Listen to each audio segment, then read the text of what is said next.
I was always the nice guy trying to help people. And in property management, you can't be the nice guy trying to help people. You have to have rules. You have to have like policies, and you have to follow the policies because they're there to protect you as a business owner. But if you just go in there to help people, people will take advantage of you.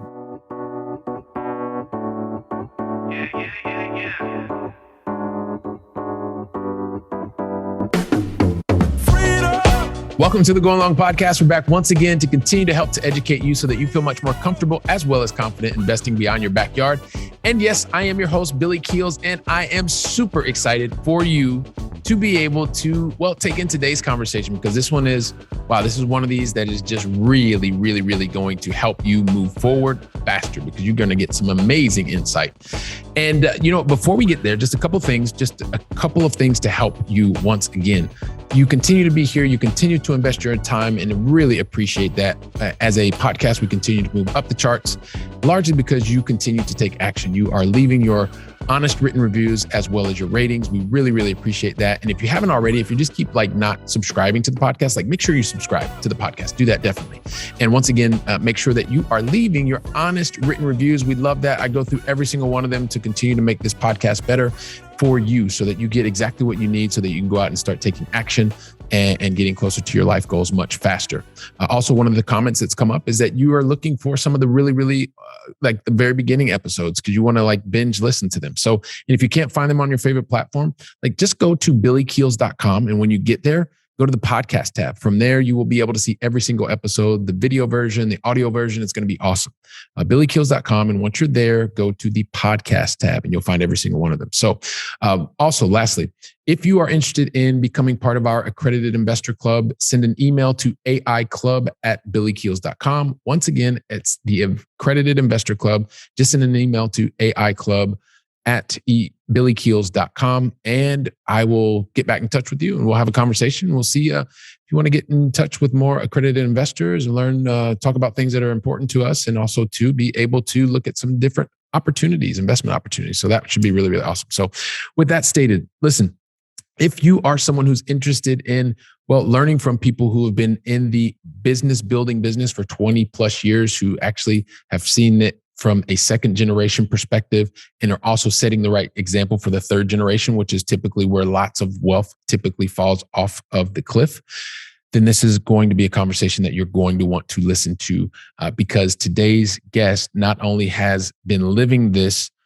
from a second generation perspective, setting the right example, focused on maximizing time and return on time, is also someone who is a very big believer in being conscious of wealth. And the fact of the matter is, money is energy. And how do you best tunnel that energy in order to get the best type of return that you want for your life, for your family, and create more choices for you? If any of these things sound like there's something that you want to learn more, then make sure you keep listening to the conversation, because in just a couple seconds, we are going to give you the opportunity to learn from and listen to Pankaj Sharma from S&S Investment. So we'll get to that just after this.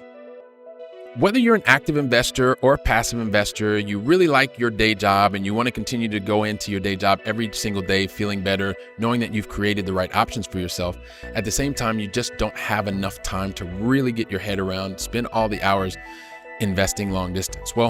One way or the other, over the last number of years that I have been investing long distance, I've really understood a number of the major mistakes that you should avoid if you want to get to creating the right options for yourself much faster and being able to create more income sooner. And if you want to do that, if you want to understand more about that, I've made it really, really simple. You can just go to billykeels.com/7 mistakes to avoid. You can learn all the things that the 7 major mistakes that I've seen over and over again that I want you to avoid. Once again, you can go to billykeels.com/7 mistakes to avoid. You know what? If you'd like to gain insights into what it means to become a wealth-conscious investor, then guess what? Today's the conversation that you're going to want to listen to until the very very last word. You know why? Because today's guest has had the excellent fortune of spending over 20 years in the real estate arena as an owner, as an operator, as an investor. He's also a proud father as well as husband. He's a second generation business owner. He has an amazing YouTube channel that's called Sharma's Karma, and also this amazing podcast, which is KarmaKast, which I'm sure he's going to tell us a lot more about that. And he's the owner and operator of S&S Investments. And it gives me great pleasure to welcome to today's conversation, Mr. Pankaj Sharma. Pankaj, welcome, man. Hey, thanks for having me on, Billy.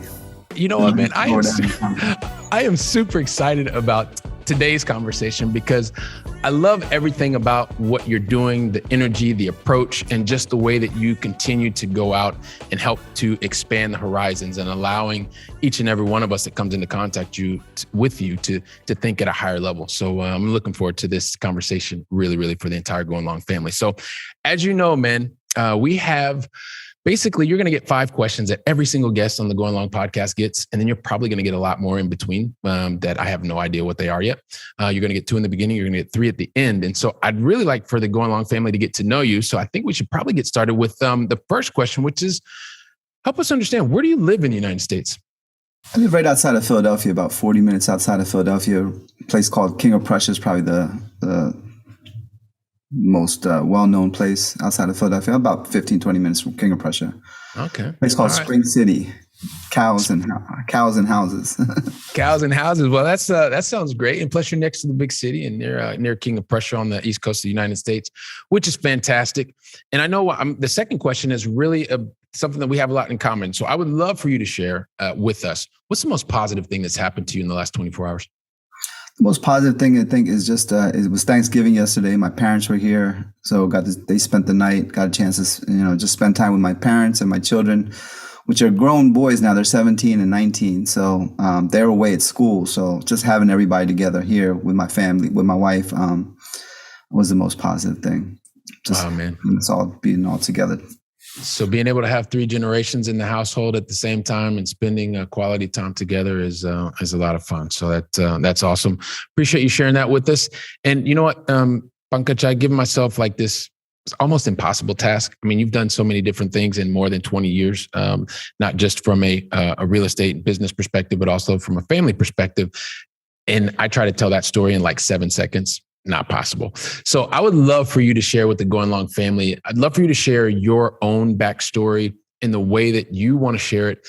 And also, if there's one thing that you could help us with, if you could help us understand some of the major decisions that you've made to get to this point in your journey. And then from there, you and I can kind of see where the conversation goes.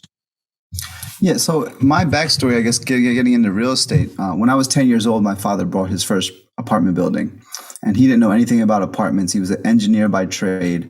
And he just got the idea from a friend of his that a friend was living in a triplex, and he was renting out the top and the 3rd floor, and he was living rent free. So from that, he got the idea. He was inspired that he wanted to buy real estate. And he didn't just want to buy a house. He wanted to buy an apartment building. So he thought big, and he had that vision, and he didn't know what he was doing. He saw an ad in a newspaper. He followed through on the ad, and the broker basically taught him about owner financing and how he could get this deal and walked him through the deal. And so he was able to buy that first deal with $90,000 down. It was like 54 apartments or 52 apartments at the time. He added 2 units. And the $90,000 that he had to put down, he didn't even have that. So he borrowed from friends and he refinanced his house and things of that nature because he didn't have money. And he was able to get into his first property. And so me growing up, watching, holding the bucket for him, seeing how he's figuring out how to fix these problems and stuff and cutting the grass and painting apartments at the age of 10, 12 years old, you know what I mean? Doing all these things. I just, it wasn't something I wanted. I never envisioned myself doing long term. But growing up, we came from a very humble background, and then we started doing well as a result of the apartment building. And then he bought another property, and then he just kept on buying them, And so it was something that, I had this kind of grass is greener on the other side syndrome, and trying to, wanted to do something different other than what my father was doing. But as I got older, there was opportunities kept on opening up for us to, be involved with what he was doing. He bought his new property, and I was living in Los Angeles at the time when I came back. he bought a foreclosed building for $2 million. And today that $2 million building, was 20 years ago, is worth over 13 million. And he bought it for 2 million. It was a foreclosed property. It was like, out of the 96 units in that building, it was a high-rise building. Maybe 20 were occupied. It was really run down, really, really bad managed. So that's one of the biggest, worst properties he's probably ever bought, and then been able to buy, hold on to, and then fix up over a long period of time. And it's done quite well for us. And so like, that's when his thing is always learning to buy, rundown properties. And then I kind of got tired of that after a while too. It's like, you're kind of buying these really, hard to manage assets with these people that are really, unruly and then, but now it's become like a real, the shift that's happened to me is like seeing how like, that's really where we've done so well. And that's kind of like to go where nobody's wanted to go, and to go in there and to understand the approach, and that you can not only improve the property, but improve society, improve the community, give back to the community, create a safe place for people to live, and do good as a result of just being responsible, whereas though other people were they had properties, they weren't responsible, they neglected the properties. And, there's just a great, tremendous opportunity there to buy those type of properties that nobody wanted to go to. And so we bought, in two years ago, we bought, we did a $50 million deal. We bought over 800 apartments, and it was really like a major fixer upper. And I didn't want to do it at first. I even walked away from the deal. But that one deal, once we finally did it, and it was really crazy, especially in the beginning, because this guy did not pay his bills. The electric company wanted to shut down the bills. The phones were out. I mean, it was all kinds of drama going on.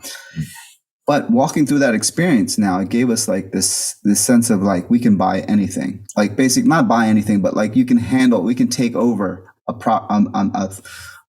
project and run it well. And not have to worry about like losing money in the long run. And so in 2 years, we were able to take that property, and have a very high occupancy, have very high collections, and put a lot of money into the property to fix it up, because there was a lot of capital improvements that needed, like roofs and all kinds of stuff that we had to fix up and put money into. Our approach is quite different from a lot of people that they get in, they buy the property and they fix it up only to sell it. Because we're buy and hold. So it's a long-term approach. So we don't have to go in there, boom, boom, bang, put in the new bathrooms, put in the new kitchens, make it, raise up the rents a couple $100. There's nothing wrong with that approach. I'm just saying that our approach is just kind of like coming in there, fixing it up, and then maintaining it for a long term and being able to pass it on to the next generation, because you're not going to make more apartments until we go to like space pods or something like that.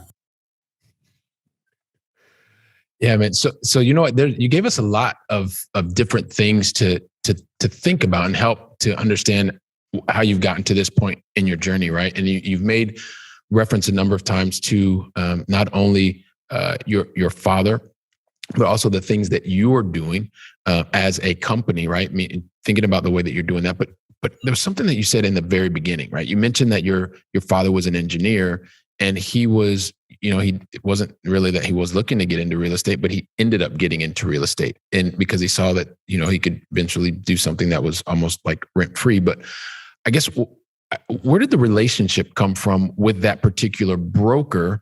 Because it sounded like that broker went above and beyond really to invest time and show your father the power of real estate through a very specific example. But kind of where did that relationship, how did that relationship come about? It happened from him just showing up and reading it. Like I said, he just saw the paper in the newspaper, and he drove like an hour to go see this property, and the broker, took a liking to him or whatever. I don't know. The broker helped him, and it wasn't like they knew each other before or anything like that. And I guess the broker wanted to sell the property so that this guy might have been able to buy the property. And at that time, it was very hard to get financing. Nowadays, people can get financing. And so because of the difficulty in getting financing, the owner financing was the big thing. So it was probably sitting there. He probably wasn't getting a lot of bites. The owner was out of town owner. He flew in on a helicopter to come see the property every once in a while, So he had other things going on, and he just wanted to sell the property. He was done with it, you know. So the guy wanted to sell it, and he found somebody that he could probably, you know.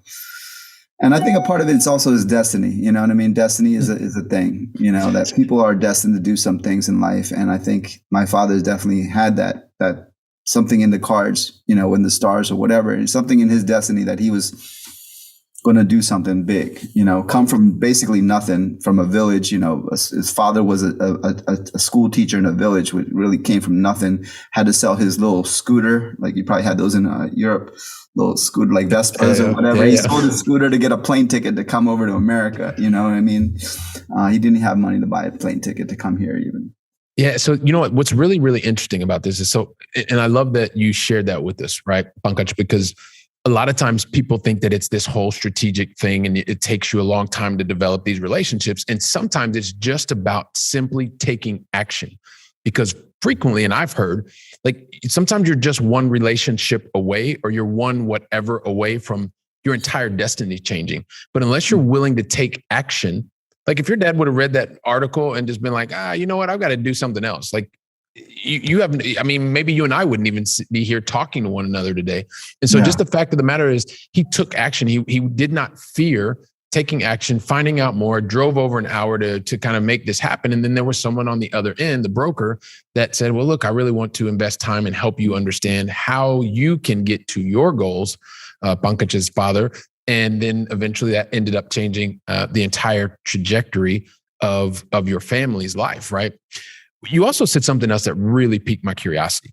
So you see your dad that's doing this and he's moving in the right direction and he's building assets, and you're kind of you're the son who's 10 years old and you're going around and you're cutting grass and you're picking up trash and you're doing this and you're doing that. And you're thinking to yourself, I don't even want to get involved anywhere close to this. Like I want to stay completely away. I mean, as a kid, you're not thinking about the big picture of the asset and the money and all that thing. You're just looking at the problems, you know what I mean? Or what I got to deal with. And, you know, this is just, it wasn't fun. You know what I mean? Right. So so when was it in your life that you thought, okay, you had this, so you were gaining all this experience. You didn't realize it at the time because you were really, really young. You're getting insight into all the different things that happen at a very tactical level, right? Which I'm sure are helping you today. But when was the moment that you decided, you know what? I actually do know enough about this and it seems like things are moving in the right direction and this could fit in with my life plan. Talk to us a little bit about what that moment was, if you can remember. It wasn't, like I said, when I came back from living in California and he had bought that high-rise building and I took that over and I managed that property. I was always the manager too. And prior to that, I'd managed properties. And management for me is not my, it's like a necessary evil, so to speak. You know, like I have to do it because, but I never liked doing it. You know, and now I don't have to do it, so to say, because I have people that manage for us. You know, I just have to manage the managers. I don't have to do the day-to-day management. So having that experience was good because now I have empathy for my managers and I understand what they go through and I understand what they deal with. And I can help them and I can coach them in dealing with certain situations as needed. But me personally, it wasn't a fit for my personality because I was just like growing up. I didn't understand the main thing. I had no training. I was just kind of like fly by the seat of your pants. So I was always the nice guy trying to help people. And in property management, you can't be the nice guy trying to help people. You have to have rules. You have to have like policies, and you have to follow the policies because they're there to protect you as a business owner. But if you just go in there to help people, people will take advantage of you. You know what I mean? A lot of people, everybody that I tried to help, and I came in with their sob stories, they always screwed me over. You know? Well, you and I are both kind of smiling on that when inside we're going, well, yeah, these things were not, because you want to buy every sob story. You want to believe it. You want to understand it. You want to know it. Young, I was so naive. You know what I mean? I didn't have that training. I was just like, you know, feeling bad for people, wanting to help people and that kind of thing. So I didn't have that at that time. So Pankaj, when did you realize that like you couldn't just keep being the nice guy? You had to surround your piece. So going back to your original question. So when the flip really happened is when I started reading Rich Dad, Poor Dad and that kind of stuff about investments. And I really saw, you know, and I started looking at things from an investment aspect rather than just the guy working the 9 to 5 being a manager, and understand that I was one to be the business owner and that I could be the investor and be on the other side of the quadrant, you know, because I was just the employee originally. Right. And I didn't like being the employee. But when I could see myself as being the business guy, who's the guy who's like, you know, the business is running and operating even if I'm there or not, right? and being the investor, the guy who's putting in his assets and investing for the long term, and it's growing up. That's when the switch flipped for me. It's like, I want to be the investor. I want to be the guy who's putting in money and that money is growing. I want to be the guy who's the business guy who's have the organization and has the system in place so that even if I'm there or not, I'm making money. When I'm sleeping, I'm making money. When I'm in Mexico last week, and I'm making, you know what I mean? I'm still making money. Money is not based upon what I do, right? On a day-to-day basis. And if I get sick or if I can't go to work or go to the office, I'm still making money. Yeah, so it's one of those things where it's not based on what you do, it's based on the decisions that you made and the way that those decisions are being executed. And it's having assets in place that are generating income, whether I show up or not. Yeah, I love that. And that makes a lot of sense. And it's one of those things where sometimes it takes us a while to get our heads around that, especially if you do spend a lot of time on the E side of the quadrant, right? And the E meaning the left side of the quadrant, or the employee side of the quadrant, or the S, the small business owner or sole proprietor. But that's what 90 some odd % of the world population does, right? That's where you spend the majority of your time. That's the majority of the inputs that you receive. Wow, don't you just love this conversation? This is amazing. This is fantastic. And so just really quickly, I just wanted to remind you, for those of you that are looking to create more options for yourself, get there faster, and do that with long distance investing, make sure that you go to billykeels.com/7 mistakes to avoid so that you can avoid all those mistakes, get to your goals faster and sooner. Once again, that's billykeels.com/7 mistakes to avoid. Now back to the conversation. You actually just made me think of another thing. So as your father was accumulating these assets, because it's interesting that you mentioned that, because you said it was the book that kind of helped you recognize this. Was your father also working at the same time he was accumulating assets as an engineer? Or was there a certain moment where he decided, I'm just going to focus on asset accumulation and building this business? He never went back to being an engineer. Never went back. Okay. No, okay. He had other businesses, like a store, like a supermarket and a laundromat at the time when we were growing up. But he eventually even, stopped those. He sold those off and just focused full time on apartments. Okay. And that makes it. Sorry. Okay. And that makes a lot of sense. So as you started going down this track, you had the epiphany that it was really more about you not being necessarily the nice guy saying yes to everything. You want to then surround yourself with the right people. And the funny thing is also the lawyer that was doing the deals with him started saying, you're making more money than me. Then the lawyer got his apartments, and the lawyer stopped doing law. And now he's like, started competing on apartments with us. You know what I mean? Buying apartments. So I'm sorry. Go ahead. No, you're having a great thing. So you see a great thing. You have other people around you, and they're like, wait, hang on a second. I want to start doing some of this, which is, you're a trendsetter. You're a trendsetter. So one of the things, so you had this epiphany and you started surrounding yourself with the teams of people, right? And so you not only read a book about it, but you started doing it. And I know since then, and it's one of the things that I talked about before, and this is one of the things that I really want the Going Long family to come away with today, because you really have this, it's a mindset and it's execution, and it's around just this whole concept of being conscious of wealth and wealth consciousness. And I know that this is something that is really ingrained in you, to the point that not only have you seen the effects that having this mindset can have, but you're also helping to educate other people or take them along this journey. So maybe talk to us about your own evolution and how this concept of being conscious of wealth can really help elevate individuals or help elevate people to the next level. So for over 20 years, before I even got hard into real estate, it was in our family, but I had this amazing curiosity of trying to figure out what makes people successful, and I would listen to all the Nightingale Conant courses back in the day. They were on tapes, and then they were on CDs before they, and I would read all these books, the Anthony Robbins books and stuff like that. And so all of them talked about mindset and talked about the belief systems and understanding that you're creating your life according to your beliefs, that the beliefs are the most, you don't experience reality, you experience what you believe. It is done unto you as you believe is an ancient principle, right? Mm-hmm. And even in the Bible, and I'm not a religious person, but I'm very well read, I think, and eclectic around on different spiritual traditions. But it says, pray believing that you have, that you may receive. So in that real sentence, he's just saying that, he's basically telling you that if you want to have something, you got to believe that you already have it and become a match for it, and have that mindset that you already have it so that you can receive it, so you can be one with that. Yep. So it's done unto you as you believe. And so to understand, like, our belief systems are creating our reality and our experiences, and understand that all these belief systems I had about money, you know what I mean? And I had to go through and clear out a lot. So it was a great interest and passion for me to understand this, about prosperity consciousness, wealth consciousness, and whole consciousness itself, and the belief systems and how they affect our reality, and how we can go in there, what I call going under the hood of the car, and go in there and fix and change and rewire and reprogram these beliefs.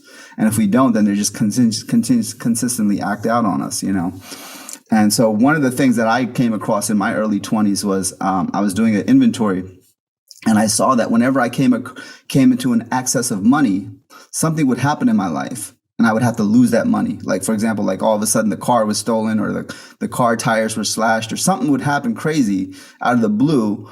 And then all of a sudden I had to spend whatever excess money. So like, I had developed as a child, I didn't notice, but as a child, my father was like the workaholic. He was always working. So he hardly had time to spend with it. So as a child, I had made a decision, unconscious decision, that money stole my father from me.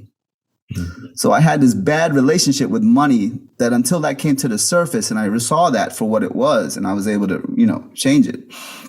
But it was operating in the background. The program was operating in the background. So if you don't like money, money's going to have a hard time sticking around you. You know what I mean? It's kind of like your friend, it's just kind of like people. Like, if you have a good relationship with people, you feel good about people feel that and they want to be around you. But if you don't like somebody, they kind of feel that too, and they don't want to be around you. Same thing with money. You gotta look at, like, if you're taught that money is the root of all evil or anything like that, those type of beliefs affect our relationship with money. Yeah, man. So there's a lot of different things to be able to understand. And so understanding how, when things happen when you're young, and this is part of a reflection that I go through and I'm continuing to go through, right? Is the things that affect you younger will begin to manifest themselves later on in life. You gave us a very, very concrete example, but maybe if you could go just maybe another level deeper on that, Pankaj, because it would be great because you made that realization, but like, what kind of work did you have to go through to be able to recognize that like what you'd experienced or what was kind of below the surface? Once you were able to bring it to the surface, now it's made you more conscious, and it's allowed you to kind of put things in the proper perspective. But what type of work did you have to go through? Yeah, but for over 20 years, I was just kept on doing the work. And so there were so many things that I did, as a result. And all different, whatever books came into my life, whatever teachers came into my life. So there wasn't one thing. At that time, when I came across that, that idea of my child, that was just a plain 12-step inventory that people take on the 12-step programs. I was taking a 12-step. The fourth step is the inventory. And I was doing the inventory. That's when that, became that belief became conscious. So you had a clear process. You went through the process, and it took a period of time. And today you are reaping the results of being much more conscious of what of your reality. And it starts with the belief system. It also makes me go back to think. You mentioned something earlier. You gave another concrete example where you said, what you all purchased. And if I'm a little bit off, remind me. But I think you said you at a certain point you all purchased a particular property was somewhere valued in $3 million at the point in time, but over a period of time, it is now has a value of 12 million. So it's 4x or whatever in a number of years. And it's because you also began to believe that you recognized how you could add value to areas where sometimes other people didn't want to be able to do that. Yeah. So that became part of your belief system, and not just helping a particular building, but helping to build a community and improve a community. Does that feel accurate? Yeah. So that property was 2 million actually, and it's more than 6x in 20 years. Okay. There you go. So usually apartment buildings kind of almost like 2x or double. Like right now, I'm closing this week. I'm closing on a building for 7.25 million. That same building I saw 10 years ago for 3 something, like 3.8. So half the price. But I didn't want to get into another high-rise building because I bought that other high-rise building for the 2 million that we got, and I managed that from and that was just But now I've got like 3 or 4 high-rise buildings, and so I'm kind of got like, I'm just used to it now. It's like it's no big thing, as long as I'm not managing it directly. I'm not the manager 9 to 5. It's good. If I had the right people in place, we can manage them, and they've done well for us. So you hit another thing on the head. So we'll come back to this. So here we've got a lot of people that are very high paid professionals, right? A lot of people that work in software sales, a lot of people that are lawyers, doctors, and we typically like to have control of things, right? And you mentioned something earlier where you were controlling a lot of things, and then you realized, well, you weren't actually probably the best person to be in charge of a specific thing. So maybe talk us through some of that, because it's difficult for a lot of us to let go and take, we don't become the best in our corporate roles or in our professions by giving control to other people. But there's also a mindset that has to happen when you want your assets to be able to work most effectively for you. So maybe you could talk to us a little bit about what that was like for you to make that recognition that you weren't the best person to do it, but then being able to go out and select the right talent to be able to do certain roles. Yeah, that's important to have, to understand where my place is. And today I don't really work in the business. I work on the business mostly. I have the people that work in the business. And so that's my place. And that's always been and I didn't recognize that because I come from a family of like do-it-yourselfers, DIY, like we have to do it. And my father, at one point, he realized that in order for him to really grow the company, he had to step back and allow people to come in and do things. He couldn't do it all himself. And it was for it to grow, he had to bring people in.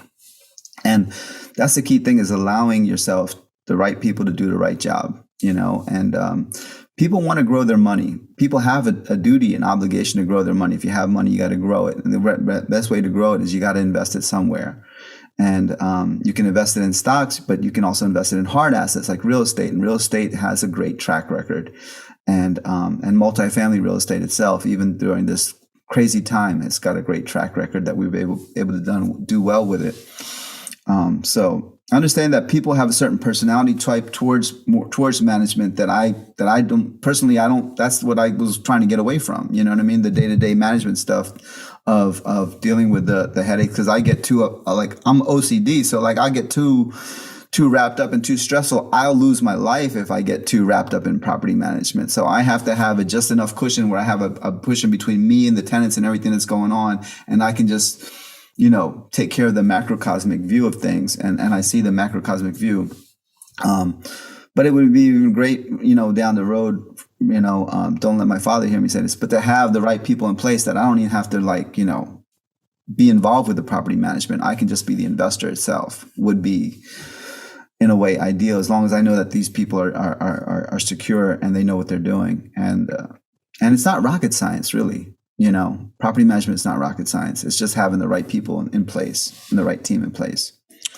Yeah, having the right team, having the right people, having the right team in place is absolutely something that is critical and key. And it's being able to come to that realization that if you want to scale your assets and be able to have more control over your most important asset, which is time, you can't, we only have 24 hours in a day. So at a certain point, you kind of have to relinquish some of the responsibilities in the right way, and then have the mechanisms in place where you have checks and balances, because you can't just abdicate everything to someone else, but you've got to be able to have a way to check and balance. Would you say that's accurate?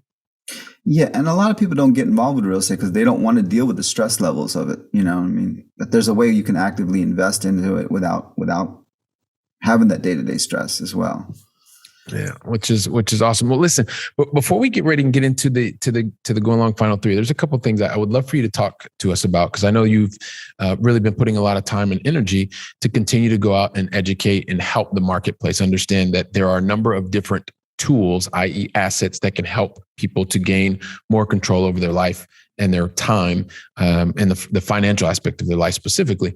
And I mentioned earlier, so you've got Sharma's Karma and also KarmaKast. So maybe tell us a little bit about these labors of love and how you're going out impacting people with your different content channels. When we first bought the $50 million deal and all the drama we were going through, I said, this is so surreal. We got to video this. We got to capture this to because it's like high rated entertainment, but as soon as I got the camera crew in place, all the drama just cooled down. So So part of the thing was just like, okay, well, let's just create content to give back, because there's so many people. There's big time YouTubers that are talking about multifamily and stuff like that, but they're just like, they're all about selling themselves and selling whatever they can to get, And we had nothing to sell. We just wanted to give back and to provide another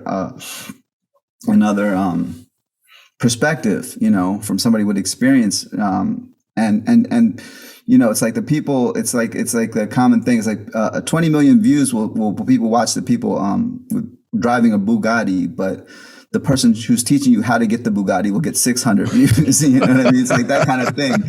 So we're not out here. We're out there. And now we just started back the KarmaKast again a couple weeks ago, after like 2 weeks, 2 year almost shut it down, because we were doing it in person live, right here in my home studio. And so we just started that back, and it's really great to build those relationships and to see the people that are in the industry. I got, hopefully I just got this new lawyer that I got, and like, that's the key thing, is understanding all the components of real estate. It's understanding the people and their jobs, So like, we had this broker, we have investors, we have insurance people, we have attorneys. So all these people will come on and talk about multifamily and their experience. And it's just, building these relationships and giving back. It's a chance for us to give back, because we've been so blessed by this industry. And it's just like, what can we give back?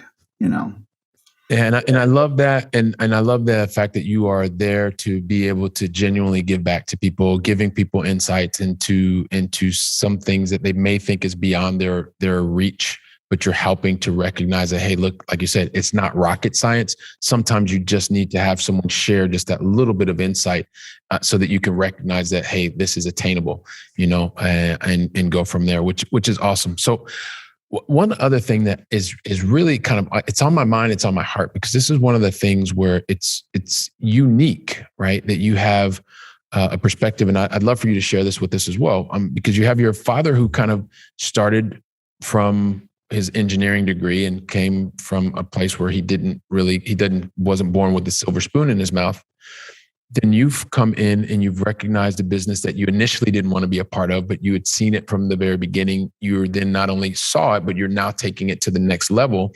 And then in the very beginning, you talked about having 2 sons. So I'm just curious also too, how you, because you're kind of you're in the second generation, right, of this 3 generations that we can see today.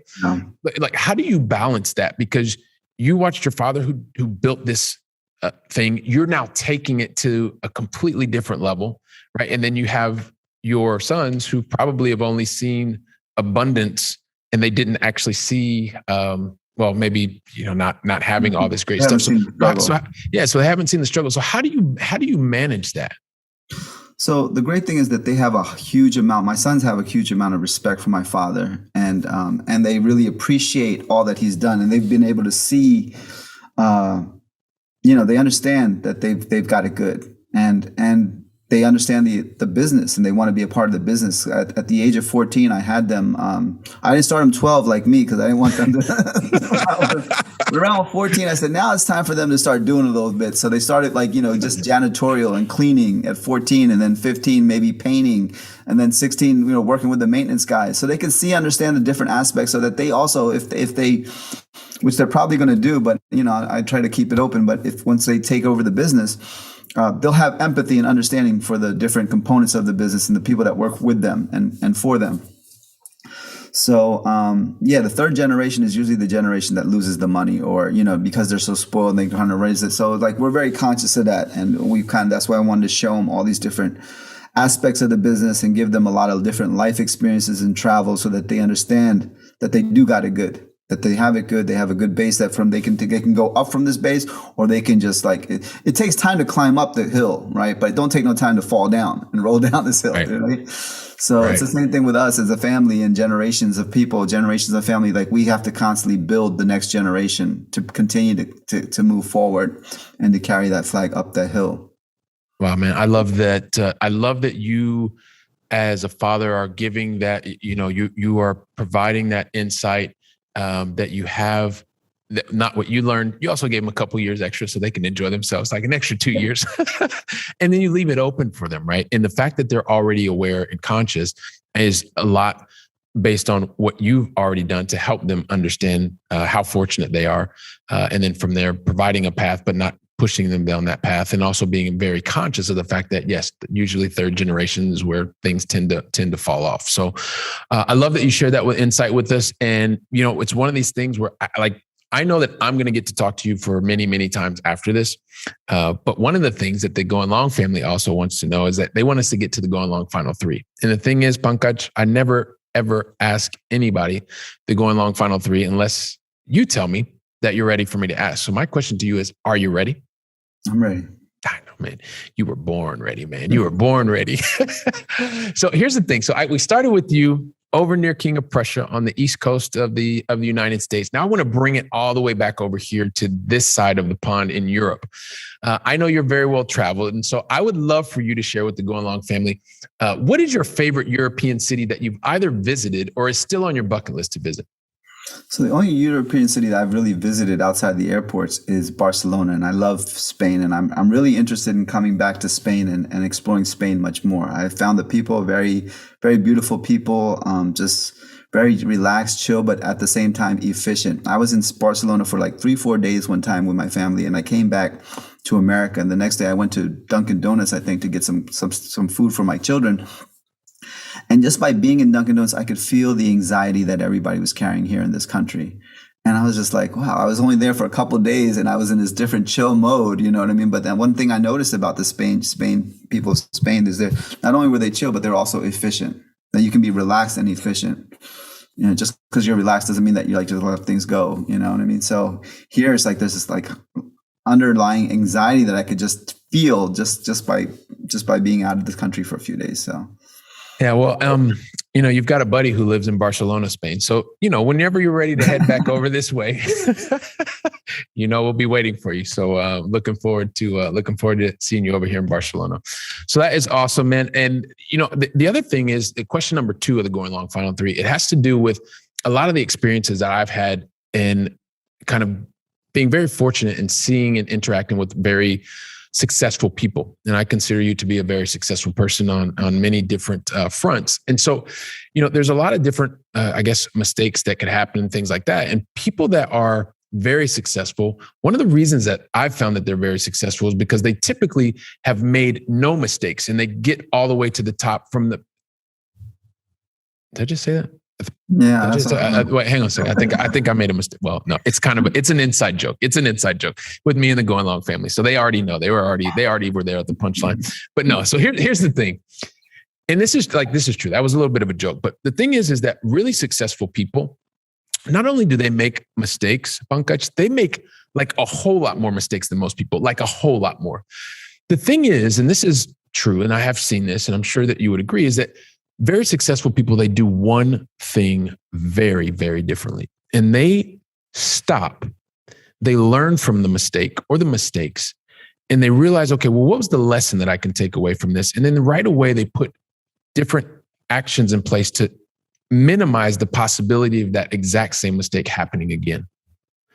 And so I would love for you to think, like, go in your memory banks of all those, hundreds or millions of mistakes that you have made or learning opportunities, however you want to call them. But what is the one lesson, like just one, that that someone today in the Going Long family needs to hear this lesson that's going to help them get closer to their goals much faster? What's that one lesson? Well, the one thing is, in real estate, sometimes I didn't want to bite the bullet and pay the price to fix up like a roof, for $300,000. I really didn't think I had the money at the time. And years later, I ended up paying up over $500,000 for that same roof to get done. So what I've learned is sometimes you got to just bite the bullet and pay for it ahead of time rather than pay it later. And then when you pay it later, you pay it with interest. So pay the price up front rather than paying it later, because the price tag only gets bigger over a period of time. I love that. Pay it up front, bite the bullet, and move on to the next thing. And don't pay all the extra interest over time. So the third of the Going Long Final Three, which is really about helping once again to fill our brains with knowledge. I would love for you to share, and I kind of maybe have a hint or a guess here what this could be, but what is the one book that you would share with the entire Going Long family? So about back in June, I picked this book back up, and I've had this book for 17 years. I used to teach out of it. It's called Wealth Consciousness. And just in the last 3 or 4 months, I probably have helped Amazon sell like 75 copies of this book, because I took a bunch of people through the book, and even different people. Like I go to Stretch Zone, the guy stretches me out. He's got the book now. This one guy who's a seller for Lowe's, he's got the book now. So it's like all these people are now getting this book. And going through it. And it's based upon a meditation practice, and it just really opens up the flow of abundance, and it helps you to go under the hood, see the beliefs that are holding you back from prosperity. And one thing about money and people with money, money's energy. And so if you're insecure, money will only raise your insecurity, right? Whatever you are, it's just money's going to amplify it. So it's like it's important to deal with our insecurities, with our fears, and those type of things, because having more money is just not going to solve those problems. We got to solve our own problems, our me problems ourselves. Wow. Hashtag money is energy. And so, yes, I absolutely love that. Wealth consciousness. We're gonna, currency. Yeah. There current. You go. Look at the connection.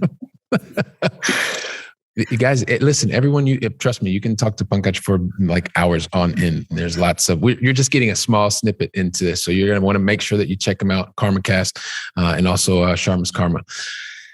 Wow. I'm just, I go back to thinking about you at 10 years old, and you're kind of doing your thing, and you're seeing dad as an engineer, and he takes action, and he decides to drive an hour and a bit down the road, and he meets this broker and had no previous relationship with, and this broker decides to take him through this particular opportunity. He ends up with not just a single family residence, but 54 units. And then he kind of gets some owner financing, and that's all kind of great. And then you realize that, hey, you know what? You go away, you're out the West Coast, and you end up coming back. And along the way, you've realized that hey, you can even get types of assets that are valued at $2 million. And if you do the right work and you're doing the things over and over and getting the right teams in place over time, you can actually create lots of value and focusing in areas even where other people are not doing that. Start thinking also too around your background. You recognize that you didn't want to necessarily do everything. You recognize that people are giving you all the sob stories, and well, you want to be a nice person, so you want to help. And sometimes if you want to drive and scale a business, you need to make sure that you have the right people on the bus and that they're doing the things that are the right things for the organization, helping for your time so that you can create the right macro environment. You're now also not only what you started with your father, you're taking it to the next level, and you're setting an amazing example for your children. I know that I'm going to get to talk to you even more, get to exchange more. And I know that there's so many people that are part of the Going Long family, and they're thinking, man, how can I get in touch with Pankaj? How can I find out more about what they're doing over at S&S Investments?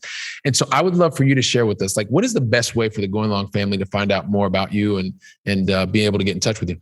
We're on Instagram at N as in Nancy, S as in Sam, S&S Properties Investment. It's probably you can just DM us and just contact us there as well.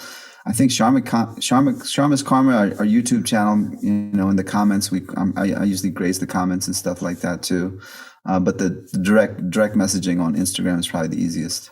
Awesome. So direct message on Instagram, and I'm just going to repeat this back and tell me if I have it correctly. S&S Properties Investment, and that's on Instagram.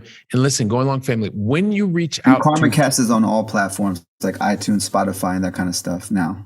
Awesome. Okay, KarmaKast, you can find him on all the major platforms for the podcast. Check it out. It's awesome. He has such awesome conversations.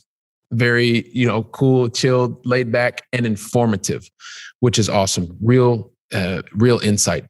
And the thing is also, for Going Long family, when you reach out to Pankaj and his team, make sure that you make reference to the fact that you heard the two of us having this conversation here today on the Going Long podcast. It is going to make your conversation, the continuity of that conversation, so much easier because you're going to have a common point of reference. So please just do that. And also that Pankaj will know that, hey, listen, you are listening to this conversation here and it's great. So, man, I cannot thank you enough for investing your time, your energy with me in the Going Long family. So I thank you from the bottom of my heart for investing your time with us today, man.